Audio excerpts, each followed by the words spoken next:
ஏசாயா 30:19. ஆண்டவருடைய வேதம் சொல்லுது, இனிமே நம்ம அழமாட்டோமா?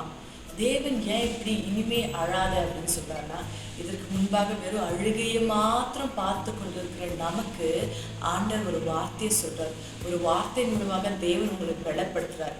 என்னன்னா, இனி நீ அழுது கொண்டிராய் அப்படின்னா, தேவன் உங்களுடைய வாழ்க்கையில ஏதோ ஒரு மாற்றத்தை கொண்டு வர போறாருன்னு அர்த்தம். ஏசப்பா உங்களுடைய வாழ்க்கையில ஏதோ புதுசா செய்ய போறாருன்னு அர்த்தம். ஸோ அந்த காரியங்களால உங்களுடைய அழுகையெல்லாம் மறக்கப்படணும், உங்களுடைய கண்ணீரெல்லாம் மாற்றப்படும். வெறும் ஆனந்தம் மாத்திரம்தான் உங்களுடைய வாழ்க்கையில இருக்கும். அதனாலதான் தேவன் உங்களுடன் இந்த வார்த்தை மூலமாக பேசுகிறார். இனி நீ அழுது கொண்டிராய். ஆண்டவர் எவ்வளவு உங்களோடு பேசுகிறார் பாருங்க. உங்கள் மேலே எவ்வளவு அக்கறை உள்ள தேவனா இருக்கிறார். உங்களுடைய வாழ்க்கையை மாற்றணும், உங்களுடைய கண்ணீரை மாற்றணும், உங்ககிட்ட இருக்கிற இப்ப இருக்கிற அந்த அழுகையின் பள்ளத்தாக்கு, அந்த பிரச்சனைகள், இது எல்லாம் மாற்றணும்னு ஆண்டவர் அவ்வளவு விருப்பப்படுகிறார். தேவன் எப்பவுமே நம்மளை தேர்ச்சிகிறவரா இருப்பார். நம்ம அழுகிறது, நம்ம முடங்கி கிடக்கிறது, ஒரே இடத்துல உட்கார்ந்து கிடக்கிறது, எந்த ஒரு பலனும் இல்லாமல் சோர்ந்து போய் இருப்பது தேவனுக்கு பிரியமான காரியமே இல்லை. தேவன் நம்ம பலப்படுத்த விரும்புகிற தேவன், நம்ம ஆசீர்வாதமாக உற்சாகத்தோடு இருக்க விரும்புகிற தேவன். அதனாலதான் தேவன் நம்ம கிட்ட இந்த வார்த்தை மூலமாக பேசுகிறார்.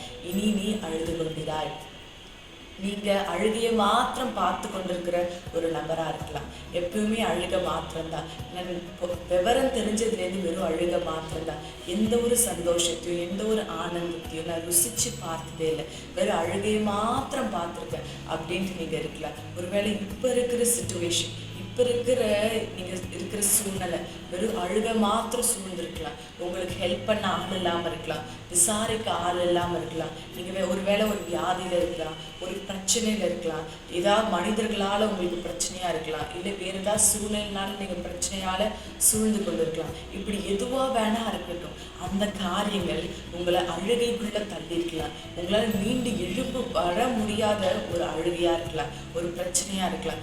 எதுவா வேணா இருக்கட்டும், தேவன் உங்களுடைய அழுகையை பார்க்கிறவரா இருக்கார், உங்களுடைய அழுகையை காண்கிறவரா இருக்கார்.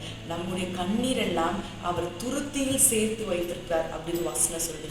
ஸோ நம்ம அழுதா தேவன் அதையெல்லாம் கணக்கில் வைத்திருப்பாரா. ஆனால் அந்த அழுகை வீணா மனிதர்களுக்கு முன்பாகவோ தனிமைகள் இல்லை, அவருடைய சமூகத்தில் இருக்கணும். அந்த அழுகை கர்த்தருடைய சமூகத்துல, கர்த்தருடைய பாதத்துல நம்ம விடுகிற கண்ணீருக்கு அவ்வளவு பலன் இருக்கு. அப்படி சமூகத்துல போய் நம்ம அழுதா அந்த கண்ணீரெல்லாம் அவர் தன்னுடைய துருத்தியில சேர்த்து வச்சு அதற்கான பலனை கொடுப்பாரா. அதனால்தான் நம்முடைய கண்ணீர் எப்பவுமே தேவனுடைய சமூகத்துல போய் ஊற்றணும், ஏசப்பா கிட்ட சொல்லணும். அவர்கிட்ட சொல்லும்போது அந்த கண்ணீருக்கெல்லாம் நிச்சயம் ஒரு பலன் உண்டு. தேவன் அதனாலதான் நீங்க ஆண்டவரை தேடி போல, அவரா உங்ககிட்ட தேடி வந்து இந்த வார்த்தை மூலமாக உங்களோட பேசி கொண்டிருக்கிறார். என்ன சொல்றாரு தெரியுமா? இனிமே நீங்க அழ மாட்டீங்களா? இதற்கு முன்பாக இருந்த அழுகை, இதற்கு முன்பாக இருந்த கண்ணீர், இதற்கு முன்பாக இருந்த கவலை, வருத்தம் எல்லாவற்றையுமே தேவன் மாற்றுவேன் அப்படின்னு உங்ககிட்ட சொல்றாரு. இனி நீ அழமாட்டேன். அவர் ஒரு வார்த்தை சொன்னதுதான். பைபிள் அவருடைய வார்த்தை குறித்து நிறுத்தமா சொல்லியிருக்கு.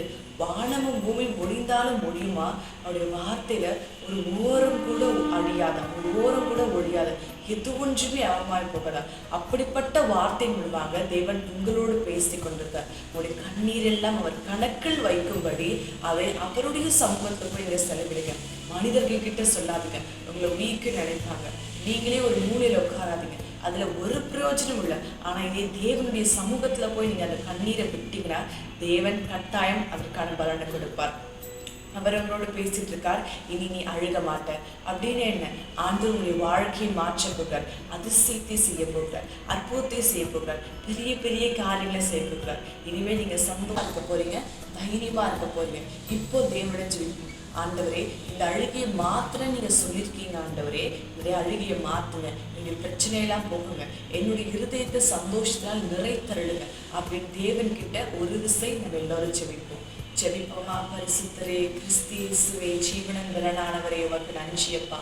எங்கள் ஜெபங்களை எல்லாம் கேட்பவரே, ஜெபத்திற்கு பதில் கொடுப்பவரே, எல்லாவற்றையும் செய்பவரே, உமக்கு ஸ்தோத்திரம் ஆண்டவரே.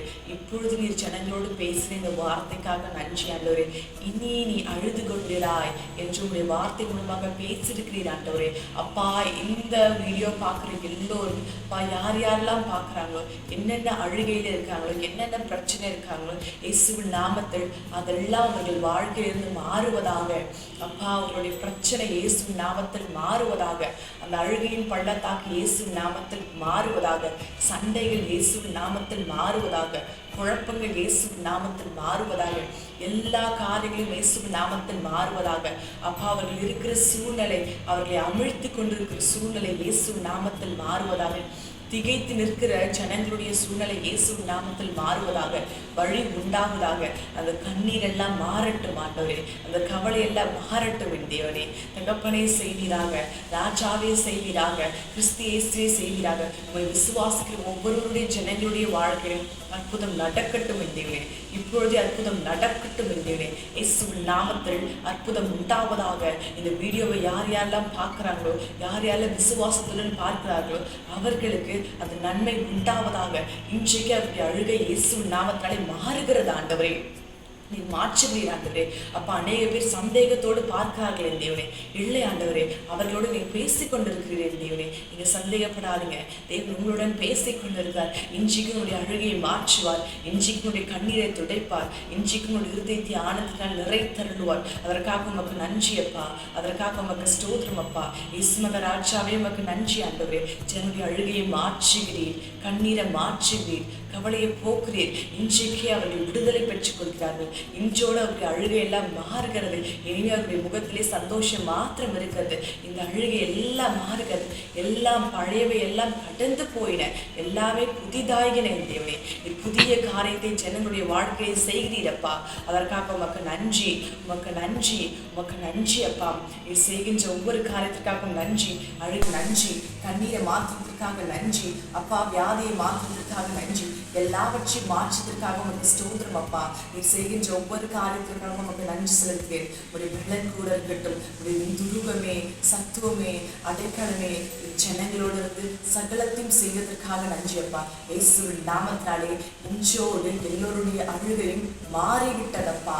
உமக்கு நன்றி, நன்றி, நன்றி இயேசுவே. உடைய நாமத்தினாலே நான் கட்டளை கொடுக்கிறேன். அவருடைய அழுகை இன்றோடு மாறிவிட்டது. அவருடைய அழுகை இன்றோடு மறந்து விட்டதப்பா.